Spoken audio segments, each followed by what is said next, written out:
sahbihi ajma'in. Rabbi syarah li sadri wa yassir li amri wahlul 'uqdatam min lisani yafqahu qawli. Subhanaka la ilma lana illa ma 'allamtana innaka antal alimul hakim. Wala hawla wala quwwata illa billahil aliyyil azim. Kitab Minhajul Abidin, muka surat 14, baris yang ke-12 daripada atas. Baris yang ke-12 daripada atas. Qala al-muallifu rahimahullahu ta'ala wa nafa'ana bi'ulumihi amin. Dan takut olehmu dan berbantah-bantah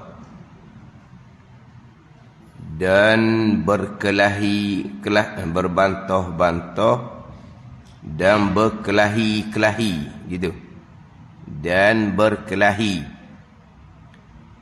Maka yakni kerana bahawasanya kedua berbantah-bantah dan berkelahi-kelahi itu penyakit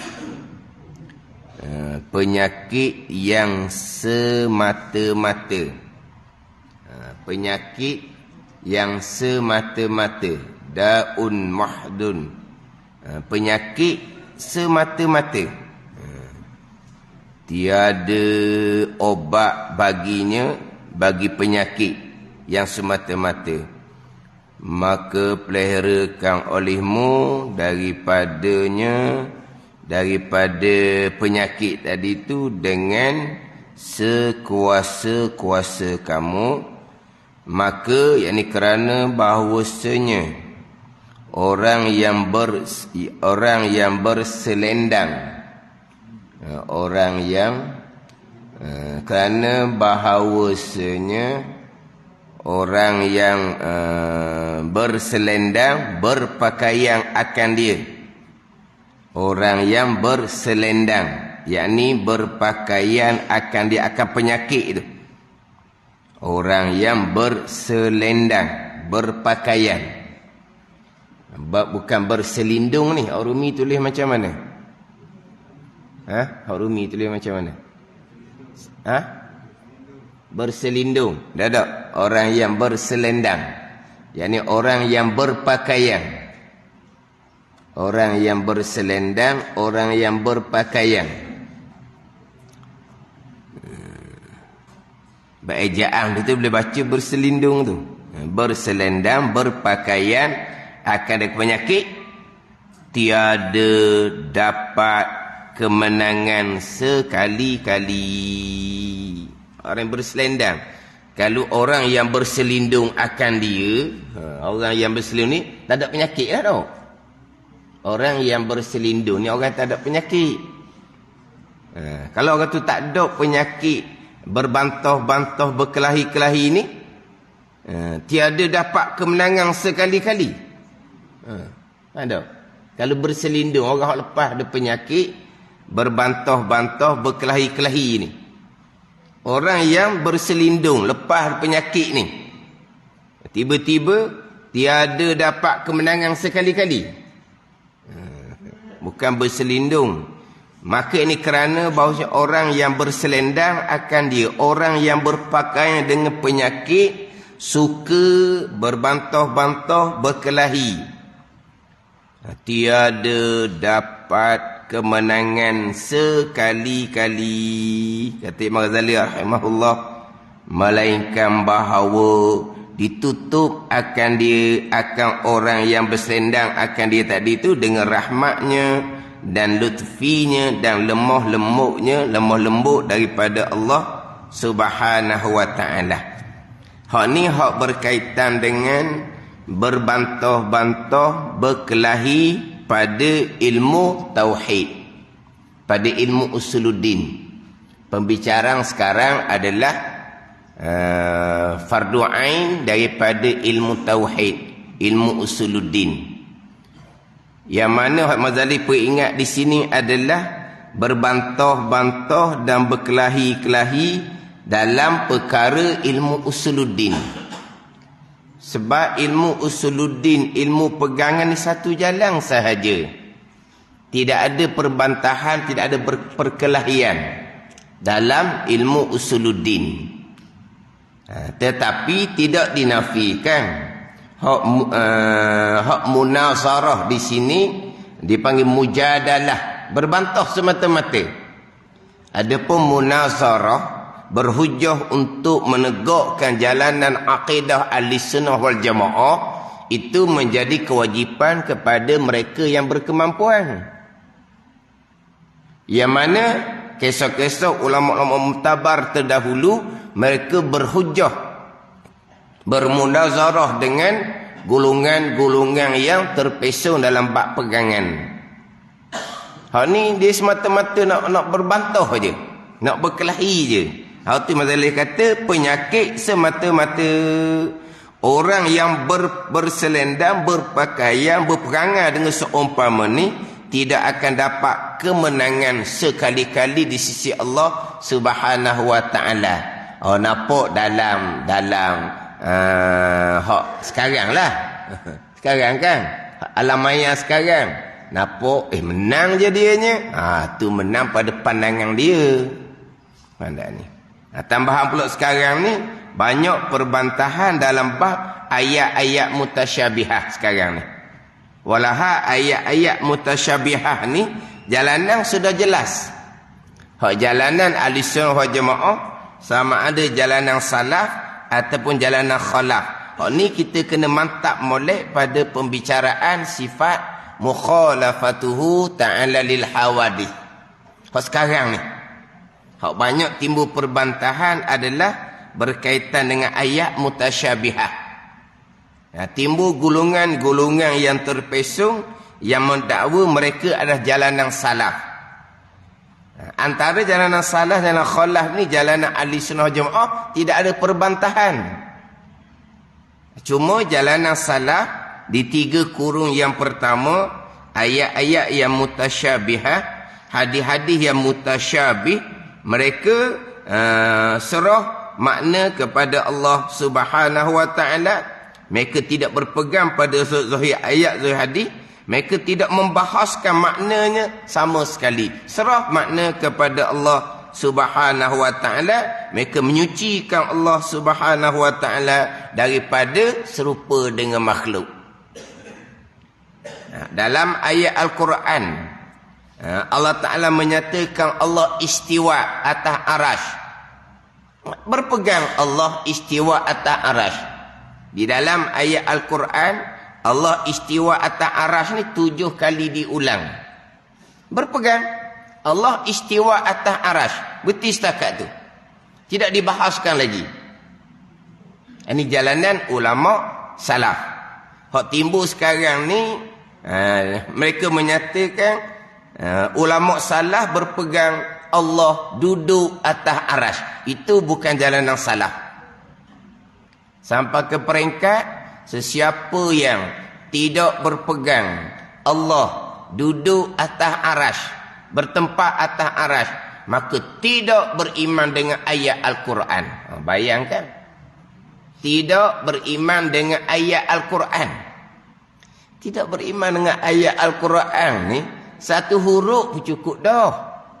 Satu huruf je dia tidak imani. Qaf, satu huruf je kan? Dia tidak imani itu kalam Allah. Tak ada dia kata. Alif Lam Mim 3 huruf juga. Qaf 1 huruf. Dia tidak imani. 1 huruf sahaja. Maka batal iman dia. Kekal neraka selama-lamanya. 1 huruf saja tidak imani. Tiba-tiba sesiapa yang tidak berpegang Allah duduk atas arash, Allah bertempat atas arash, tidak beriman dengan ayat Al-Quran. Faham tak ni? Tidak beriman dengan Al-Quran. Ayat pula istiwa atas arasy ni 7 kali. 7 ayat. Bukan huruf, 7 ayat. Bukan 1 ayat, 7 kali. 7 ayat Al-Quran. Siapa yang tidak berpegang Allah duduk atas arasy? Quran mana sebut Allah duduk atas arasy? Tu Quran sebut istiwa atas arasy. Istiwa ni ada belas makna. Jalanan ulama salah tidak letak makna pun, serah makna kepada Allah. Memang istiwa ada makna duduk. Istiwa. Ni istawaitu alal kursi, dengan makna jalastu alal kursi, aku duduk atas kursi. Memang istiwa ada makna julus, istiwa ada makna istikrar. Istikrar ni menetap.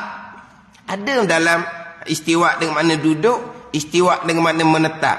Tetapi daripada belas-belas makna istiwa, ulama salaf tidak meletakkan makna istiwa kepada apa pun makna, serah makna kepada Allah Subhanahu wa ta'ala. Itu jalan yang salah. Hak tadi tu golongan yang mengatakan Allah jalan yang salah menyatakan Allah duduk atas arah, itu bukan jalan yang salah. Ini hak timbul golongan yang banyak berbantah sekarang yang mengaku salah, tapi bukan salah yang sebenar. Ada ni dia dalam ayat Quran, kalau istiwa dengan makna duduk, contohnya dalam surah Al-Mu'minun ayat yang ke-28, istiwa dengan makna duduk. Fa iza stawaita anta wa man ma'aka 'alal fulki faqulil hamdulillahilladzi najjana minal qaumiz zalimin. Itu istiwa makna duduk. Fa iza stawaita anta wa man ma'aka 'alal fulki, bila duduk engkau ya Nuh, itu duduk. Dan mereka yang bersama engkau ya Nuh atas bahtera. Bila duduk engkau ya Nuh dan mereka yang bersama engkau ya Nuh atas bahtera, maka kata olehmu alhamdulillahillazi najjana minal qaumiz zalimin, segala puji bagi Allah yang melepaskan kami daripada kaum yang zalim. Itu istiwa dengan mana duduk. Siapa? Nabi Nuh alaihissalam dan mereka yang berserta dengan Nabi Nuh alaihissalam. Itu istiwa mana duduk. Tapi istiwa Allah Ta'ala tidak ada ulama salaf yang mendatangkan istiwa dengan mana duduk. Sekarang timbul golongan terpesong. Berpegang Allah duduk, salah dah. Kemudian dia menyatakan sesiapa yang tidak berpegang Allah duduk atas arasy tidak beriman dengan ayat Al-Quran. Tidak mengkafirkan, cuma kata tidak beriman dengan ayat Al-Quran. Bila menyatakan seseorang tidak beriman dengan Al-Quran, apa jadi dia? Mengkafirkan lah tu. Ke tidak beriman dengan Al-Quran ni tak kafir lagi? Dia kata tidak mengkafirkan. Sebab itulah timbul golongan ni di Asia Barat, dia bunuh mudah-mudah je orang Islam. Sebab apa? Kafir dah bagi mereka.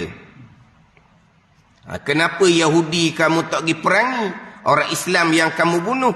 Orang Yahudi tidak boleh menyesatkan orang Islam.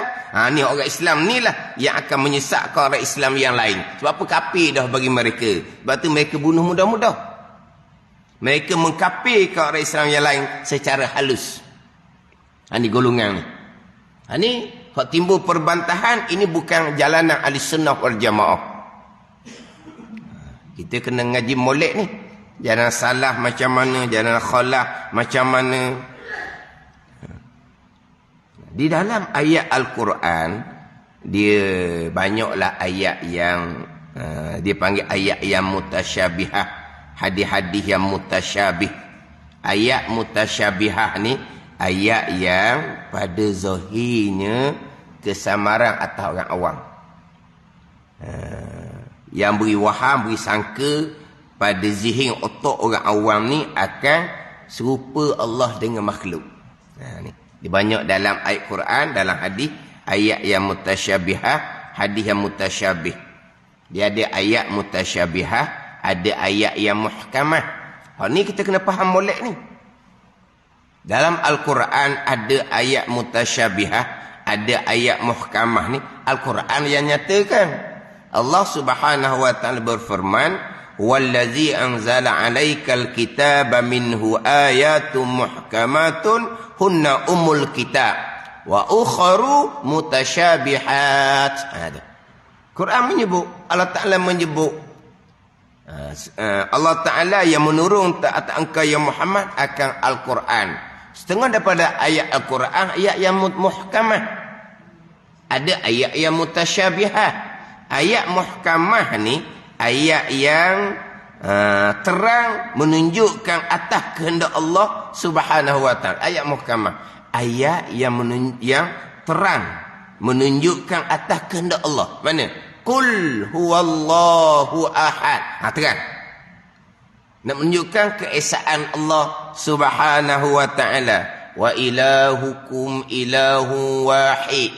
Bermula Tuhan kamu, Tuhan yang satu. Itu ayat dipanggil ayat muhkamah. Apa muhkamah? Ayat yang terang menunjuk akan kehendak Allah. Tak ada kesamaran dah. Ada kesamaran lagi? Qul huwallahu ahad. Ada kesamaran? Tak ada dah. Jelas. Allah nak menyatakan bahawa Allah Tuhan yang esa. Itu ayat muhkamah. Ada ni. Ayat mutasyabih tadilah istiwa. Istiwa ni ada makna duduk, ada makna menetap. Kalau pakai zahir gitu, sama Allah dengan makhluk pula. Duduk, bertempat, menetap. Ni dia panggil ayat mutasyabihah. Ni kena ngaji molek. Jalan salaf serah makna kepada Allah Subhanahu wa taala. Mereka tidak membahaskan jalanan yang rajih, jalanan yang kuat dalil, jalanan yang selamat. Tapi jalan salah di 3 kurung yang pertama ni. Ni kadang-kadang orang dia macam tak? Dia nak mengelirukan kita. Kenapa kita ayat mutasyabihah kita tidak berakidah dengan akidah Imam Syafi'i? Dia tanya kita gitu. Dah kita kan Imam Syafi'i kan. Dalam bab sembahyang, bab fiqh lah. Kenapa kita ayat mutasyabihah kita tidak berakidah dengan akidah Imam Syafi'i sendiri? Kenapa nak berakidah jalanan ulama khalaf? Imam Asy'ari, Imam Maturidi. Imam Asy'ari fiqhnya bermazhab Syafi'i. Imam Maturidi fiqhnya bermazhab Hanafi. Kenapa kita nak ambil tauhid Imam Asy'ari, Imam Maturidi? Imam Asy'ari ni sendiri fiqhnya ikut Imam Syafi'i. Imam Maturidi fiqhnya ikut Imam Hanafi. Jadi kita kenapa nak ikut tauhid Imam Asy'ari, Maturidi? Kita ambil tauhid Imam Syafi'i, Imam Hanafi lah. Kita macam dengar pengong kitanya.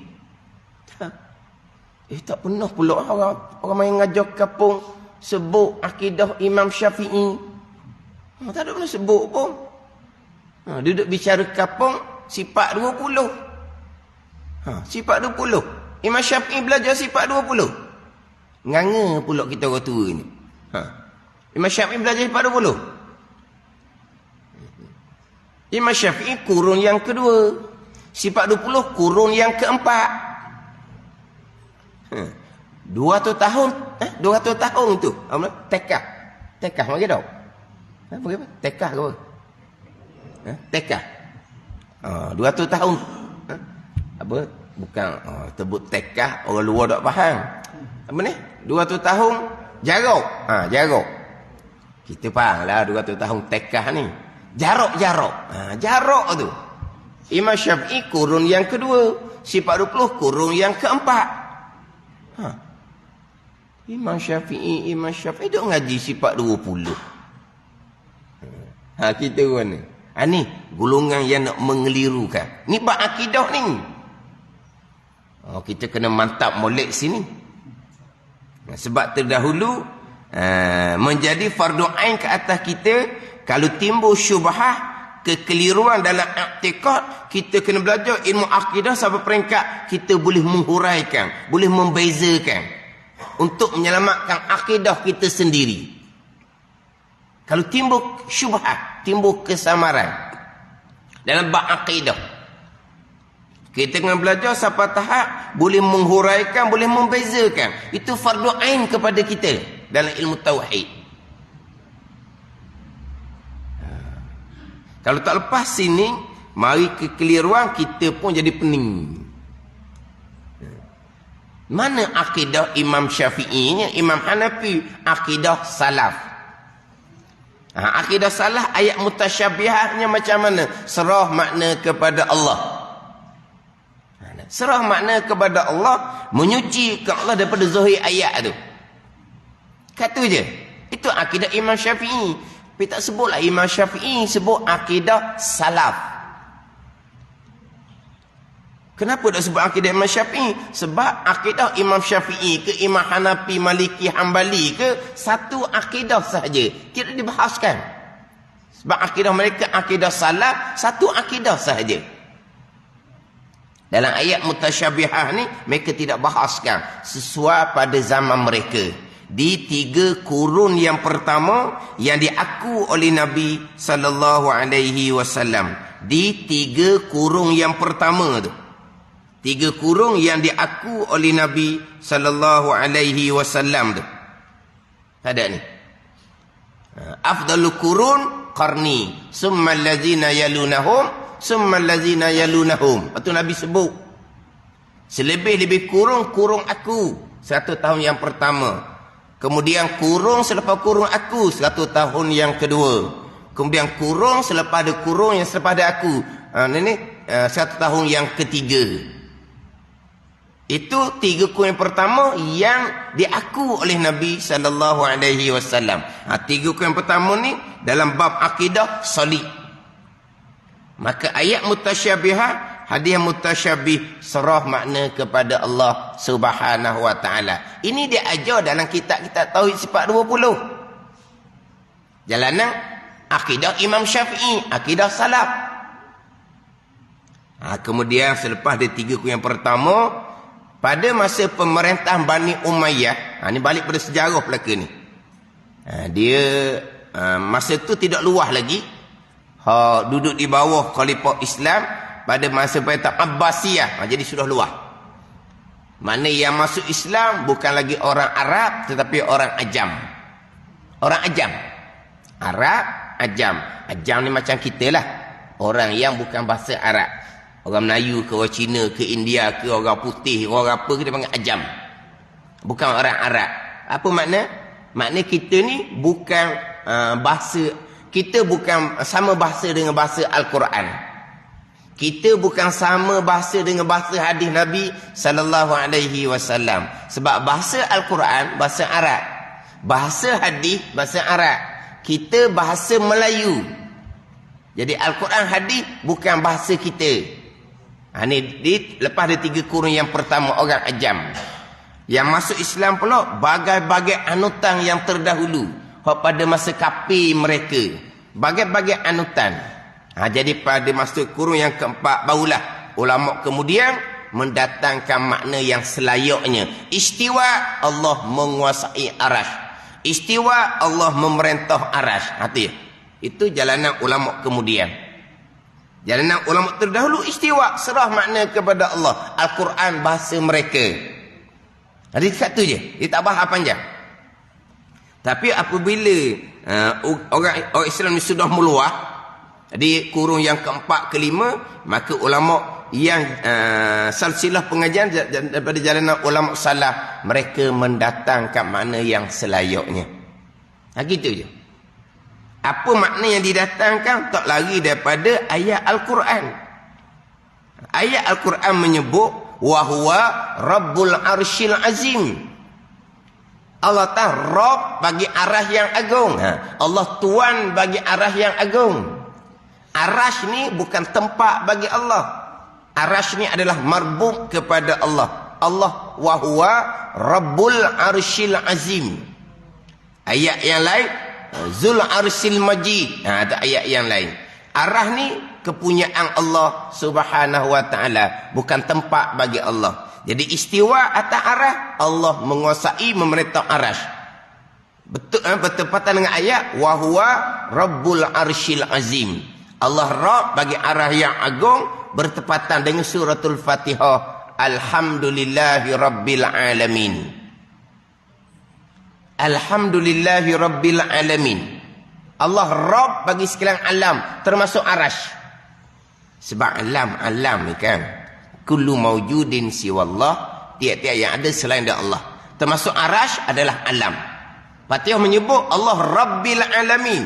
Jadi alam termasuk arasy.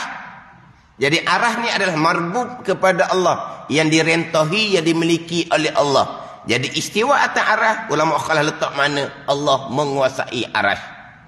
Allah memerintah arasy, bukan tempat bagi Allah Subhanahu wa taala. Itu jalanan ulama khalah. Mana akidah Allah tidak bertempat atas arasy? Mana akidah Allah tidak duduk atas arah? Ayatnya mana? Alhamdulillahi Rabbil Alamin. Itu ayat dia. Mana ayat Allah tidak duduk atas arah, Allah tidak bertempat atas arasy? Ayatnya Alhamdulillahi Rabbil Alamin. Itu ayat dia. Mana sebut situ arah, di situ alam, termasuk arasy. Alam tadi kan, langit, bumi, arasy, jin, malaikat, manusia, binatang, syurga, neraka, alam belakanglah. Jadi Allah Rabbil Alamin. Allah Rabb, Allah Tuan bagi alam. Arasy ni di bawah pemilikan Allah, bukan tempat bagi Allah. Itu akidah Ahlussunnah wal Jamaah. Ni kena kemah molek ni. Ngaji tauhid molek. Sekarang ni dia banyak syubhat timbul ni. Kesamaran, kekeliruan dalam bab pegangan daripada orang aliran agama. Banyak dalam rakaman-rakaman. Pembicaraan mereka sangat pandai. Orang yang ada nama, orang yang ada kelulusan, orang yang ada kedudukan. Pembicaraan pula lembut, halus. Mana pembicaraan yang teratur, yang diminati oleh orang muda-muda. Orang muda-muda tu siapa? Anak cucu kita lah. Ada ni. Ini bab akidah ni. Terpesun dalam bab akidah, balik awal. Tak ada dah lah. Pandai ni. Jadi golongan ni dia ambil ayat istiwa je lah. Di ayat lain, ayat Allah bersama. Allah bersama. Ma'azarah makan ni bersama ni, macam kita bersama ni.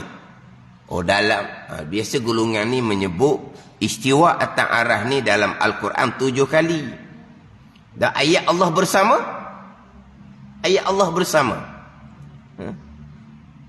Ayat innallaha ma'as sabirin wa innallaha ma'al muhsinin. Innallaha ma'al ladzina taqaw. Innallaha ma'as sabirin. Wa innallaha ma'al mu'minin. Bersama semua tu, bersama tu. Allah bersama dengan orang yang sabar, orang yang beriman, orang yang bertakwa. Innallaha ma'ana. Allah bersama dengan kami. Hak dalam hak ni hak ketika Nabi sallallahu alaihi wasallam bersama dengan Sayyidina Abu Bakar dan Gua Hira tu. Walat hak dalam ayat tu. Di awal dia tu. Iz yaqulu li sahibihi la tahzan innallaha ma'ana. Ketika berkata Nabi sallallahu alaihi wasallam bagi sahabatnya Sayyidina Abu Bakar radhiyallahu anhu dalam gusur, jangan kamu bimbang. Sebab apa?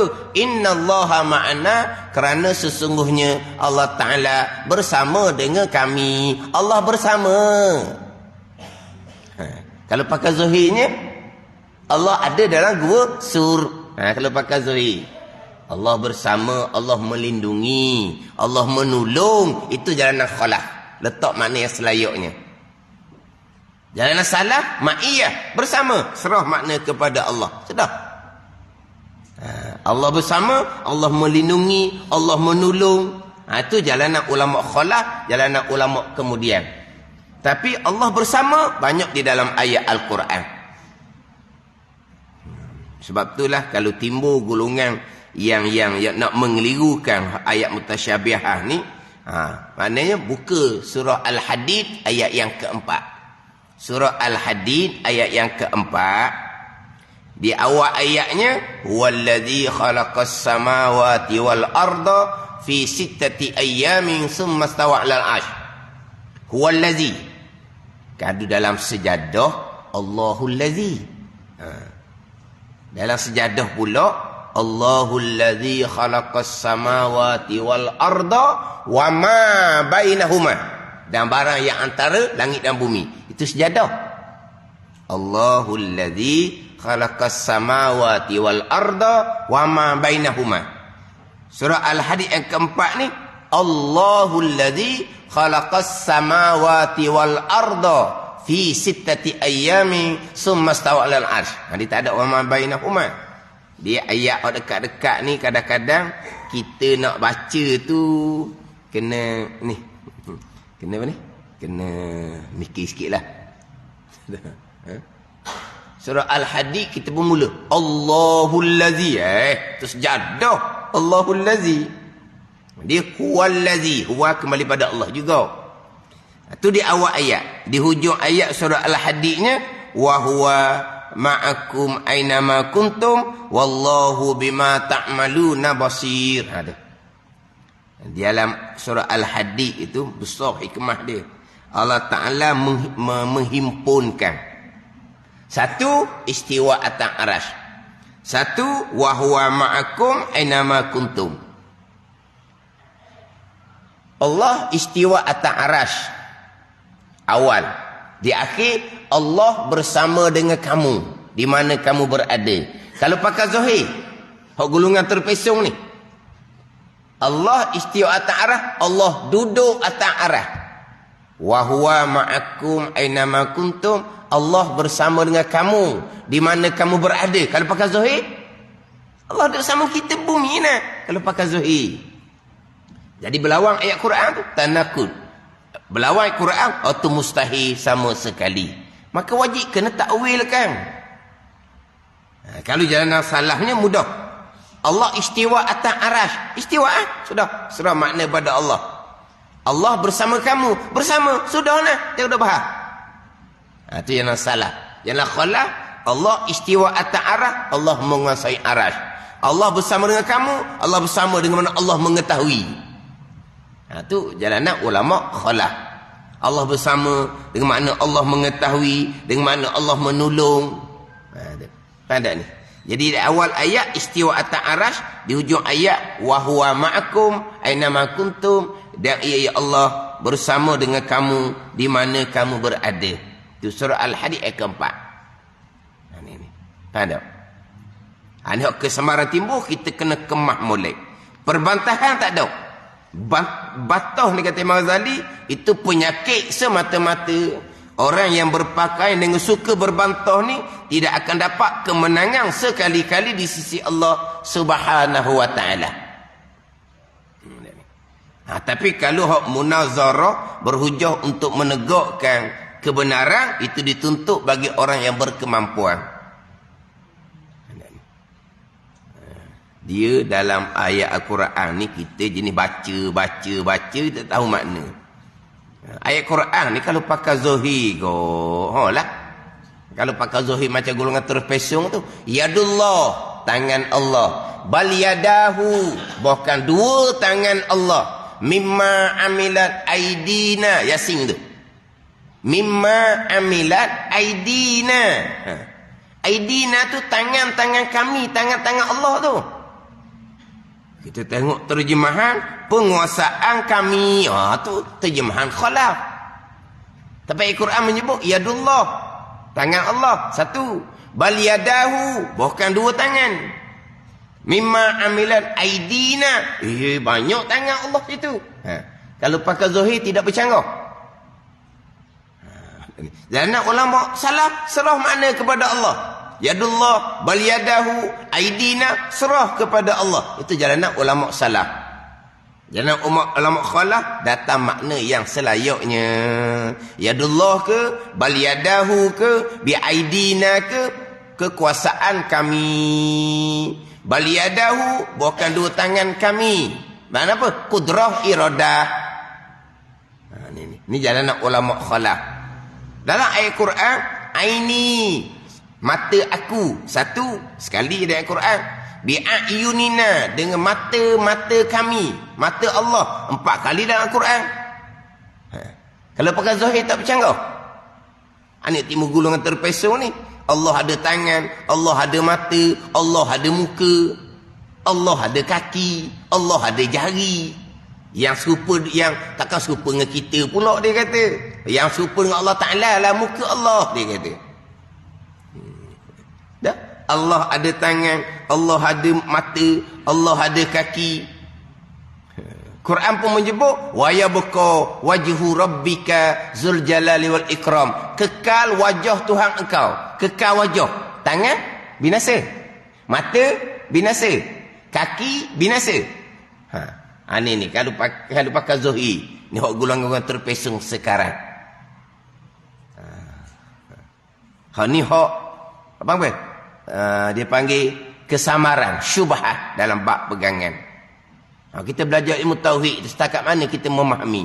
Kalau datang hak bawakan yang seumpama ni. Hak ayat mutasyabihah. Kita sekarang ni hak ayat yang muhkamah, ayat yang terang maksud bab qada, bab qadar qada pun sekarang ni. Bukan ayat mutasyabihah, ayat yang muhkamah, ayat yang terang maksud ayat kehendak Allah Subhanahu wa taala. Ayat yang berkaitan dengan qadar dan qada pun sekarang timbul bagai-bagai. Timbul bagai-bagai pegangan terpesong. Timbul pun soalan bab perkara jahat, dinafikan takdir Tuhan. Pembicaraan bab ikhtiar dan usaha. Ikhtiar dan usaha mutlak hak hamba. Allah hanya mengetahui. Hamba sebebas-bebasnya memilih dan melakukan kebaikan dan kejahatan. Allah tidak menentukan, Allah tidak menetapkan, Allah hanya mengetahui. Ini semua dalam rakaman belaka ni. Hak menafikan perkara takdir Allah memang dalam rakaman. Orang-orang agama belaka ni. Hak orang jahil tulis dalam FB tu, hak terpeseng dia lah. Orang jahil tu ambil mana tu dalam FB. Perkara jahat bukan ketentuan Allah. Mereka ambil daripada rakaman pengajaran orang agama lah. Mana mungkin Allah yang mentakdirkan Fir'aun kafir. Kalau Allah yang mentakdirkan Fir'aun kafir, maka Fir'aun pun kafir siapa ke mati. Sebab takdir Allah. Bila Fir'aun kafir siapa ke mati, Fir'aun akan dimasukkan ke dalam neraka kekal selama-lamanya. Kenapa Fir'aun dimasukkan ke dalam neraka kekal selama-lamanya? Kerana Fir'aun kafir siapa ke mati. Fir'aun kafir siapa ke mati tu mari daripada takdir Allah. Oh, nanya Fir'aun kena gitu, zalim Tuhan buat gitu. Sebab Allah mentakdirkan Fir'aun kafir. Kafirlah sampai ke mati. Allah berneraka pula. Siang Fir'aun. Mana keadilan Allah? Allah maha adil. Kafir Fir'aun. Allah tidak mentakdirkan. Dia lagi situ. Ini. Tak ada ni. Itu cerita Fir'aun. Samalah juga. Dok semayang orangnya. Subuh pun tak bangun. Allah yang mentakdirkan. Nanti kena bakar dalam api neraka kerana dok semayang. Kena bakar api neraka kerana tak semayang. Tak semayang takdir Allah. Jadi nanya ke dia. Allah takdirkan dia tak semayang. Lepas tu Allah bakar pula. Zalim Allah. Nanya dak acik Allah buat gitu. Itulah dia akal Mu'tazilah. Lepas tu macam mana dia tak semayang tu? Tuhan tak takdir. Tuhan tahu saja. Sekarang banyak fahaman yang seumpama ni. Yang terang-terang menafikan perkara jahat. daripada takdir Allah Subhanahu wa taala. Walaupun ayat Al-Quran hadis Nabi berkaitan dengan takdir ni ayat yang muhkamah, ayat yang terang maksud. Bukan ayat mutasyabihat. Pun terpesong juga sekarang ni. Pergi pada ikhtiar usaha hamba mutlak. Pada ni Allah hanya mengetahui. Ni satu penyakit. Kan kita ahli sunnah wal jamaah kan? Iyyaka na'budu wa iyyaka nasta'in. Akan dikau kami yang sembah, dan akan dikau kami yang minta pertolongan. Jadi dalam Fatihah jelas menyandarkan kepada kami hamba. Maka wajib berpegang kami hamba ada ikhtiar dan usaha. Tapi ikhtiar usaha hamba tetap balik kepada qada dan qada Allah di bawah ayat Alhamdulillahi Rabbil Alamin. Ini akidah suratul Fatihah belaka ni. Alhamdulillah itu tauhid uluhiyah. Rabbil Alamin tauhid rububiyah. Kena faham pula situ tu. Alhamdulillahi Rabbil Alamin. Mana pun hak Tuhan belakanya. Termasuk kita memilih pun qada. Termasuk kita gerak diam berusaha pun qadar-qada. Alhamdulillahi Rabbil Alamin. Ini akidah suratul Fatihah ni. Terpesong sini kita tidak berakidah dengan akidah suratul Fatihah.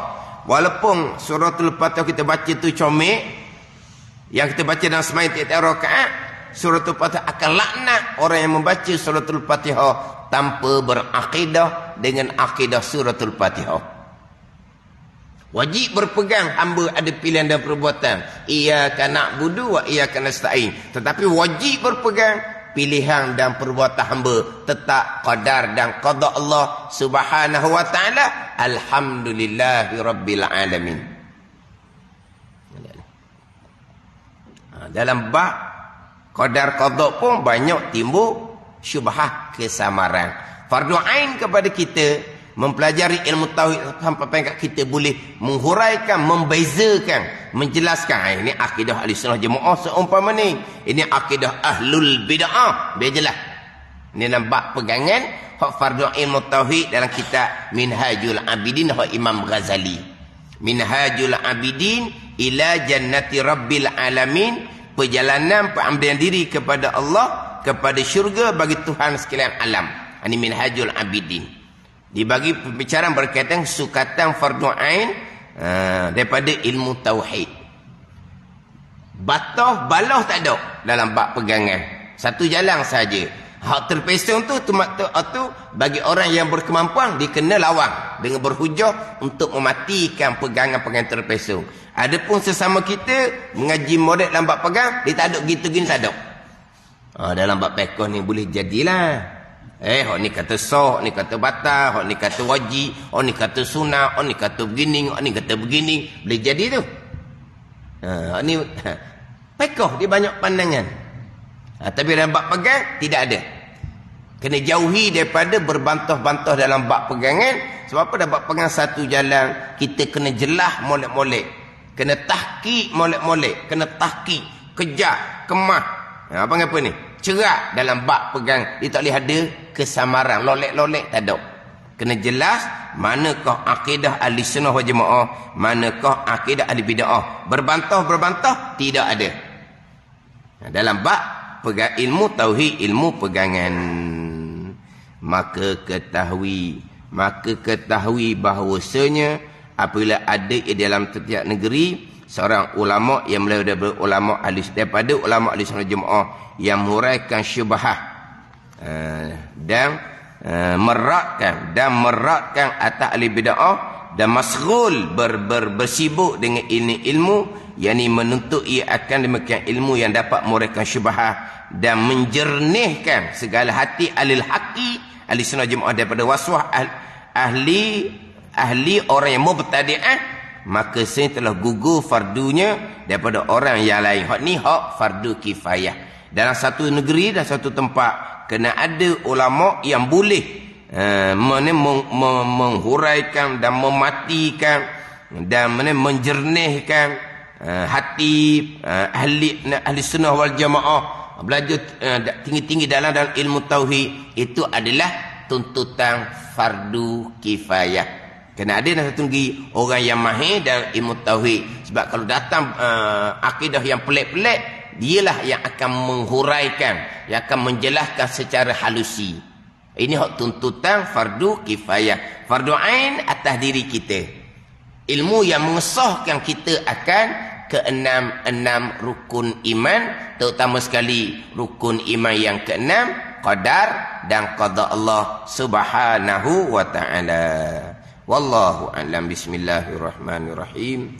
Alhamdulillahirabbil alamin. Wassalatu wassalamu ala sayyidil mursalin wa ala alihi wa sahbihi ajma'in. Allahumma ftah alaina futuhal arifin. Allahumma allimna ilma akdamin wa fahimna famasabikin warzuqna ruqat talibin. Allahumma zidna ilman wa alhiqna bis salihin. Wa sallallahu ala sayyidina Muhammadin wa ala alihi wa sahbihi wa sallam. Walhamdulillahi rabbil alamin.